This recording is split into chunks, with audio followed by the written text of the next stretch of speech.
with the K through 12 system is that we're using the same model we designed 100 years ago. And that's not the way to do education in the 21st century. Now, I would like to send 104 federal programs in 4 buckets back to the states so that the states can run education at the school board level. But you want to know, you know what the answer is. It's got to be you. To me, the biggest problem we have now is in a gerrymandered environment. Remember gerrymandering? People in town hall, they don't know a whole lot about politics, but everybody seems to know about gerrymandering. That's when you draw funny districts. So what happens is, I'm a Republican, they give me a safe Republican district, and then I got to watch for the extreme on my right. And if I'm in a Democrat district, I have to look for the extreme on the left, and it just polarizes people. That is a problem.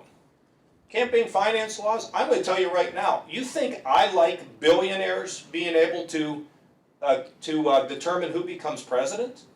Because they put all their money in, they run all the ads? Of course I don't like that. I have to figure out what the better system is. You know, if I knew a few more billionaires, I might feel different, but I don't. You know what I tell billionaires? You want to help me? Great. You know what you get for it? Good government. Okay, and look, this isn't like something you just go check it out. Any politician will tell you, oh, I'm independent. Go check it out. The problem I've had is the media can't define me. John Sununu will tell you, you know, you need to be defined better. Okay, well, I mean, I'm hard to define. What's the other campaign finance? Term limits. I'm for term limits. We have term limits in Ohio. You know who's running the legislature too much of the time? Staff. So mechanical things can work. Now, term limits, I believe in them. Just make the term limit long enough that a person can learn the job before they get, right, Doug? Make sure they can learn the job before they have to leave. They can't learn the job the last year they're there. But it ultimately gets down to character. And that comes through leadership at all levels, not just one level. It's how you get a department to run right. Move the welfare department, all that, move it back to the states. Move the transportation back to the states. Let's move the education programs back to the states and get the government to do what it's supposed to do and let us do what we can do. And you know, you worry about highways in this state. Let me give you my idea. I mean, we voted on it a bunch of times. We tax ourselves and we send our money to Washington for gas tax. And they got committees down there. I'll take you to committee sometime. It's really something. You talk about monopoly, okay? You go to committees, and then they use their wisdom to divide up our money. So they wanted me to build a high-speed train, Ruth, a high-speed train that would go 39 miles an hour. Ruth, you could run faster than that train. And all it would do is put you in the hole. So here's what I suggest. Oh, by the way, then after they divide all this up, they send your money back and you get less. So why don't we do this? Why don't we send a couple pennies to Washington to maintain the interstate system so we can drive across the country, and then we don't send any more. And we keep all that money here in New Hampshire, in Ohio, in Minnesota, wherever, and then we fix the roads the way we want to. And if they raise the gas tax, then all the money stays here. It's your choice. You can't even toll a road that has a federal dollar in it. I mean, you can't because the rules prohibit you from doing it. So I would get rid of all the rules, all the regulations. We'll send a couple pennies to maintain the interstate. You can even have a tax cut. You can even say, okay, I don't want to have that many dollars being spent because now we keep this, quote, federal money. Makes perfect sense. You know who doesn't like that idea? The committee. Okay? The committee doesn't like that idea. So these are the kinds of things that we need to do, and we know how to do them, and we know how to do them responsibly. See, that's part of the other issue. You can't come with crazy ideas and get stuff done. Right, Doug? You can have bold ideas, but the numbers have got to add up. You can't just have some throw it, try to stick it on the wall. You won't get any votes for it.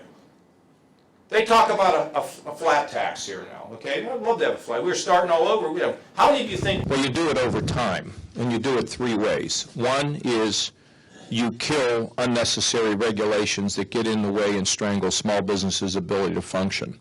Number two, you reduce taxes, which gives you economic growth. That's exactly what I've done both places, cutting taxes in Ohio, cutting taxes in Washington when we got to the balanced budget. And three, restrain government spending. Treat it as though it's your own budget. If you treat it as your own budget, you begin to look at things under the lens of what works, what don't we need, what can we fix.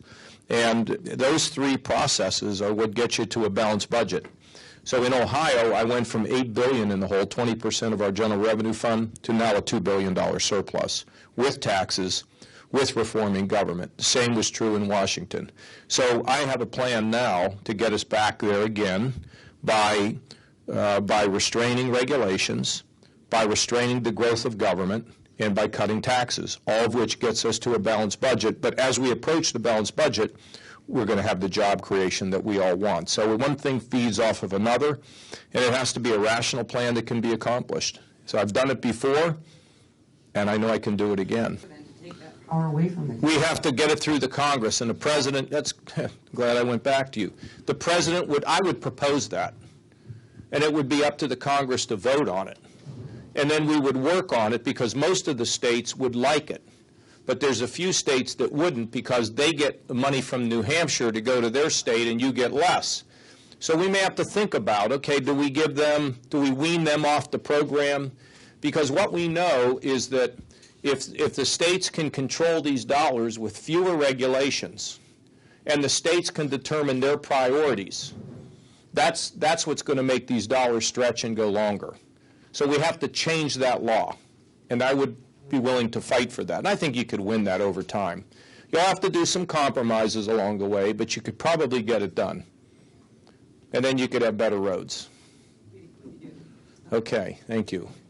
And so that would be the second thing. Let me give you another one that we're creating. I wanted to create a people's court.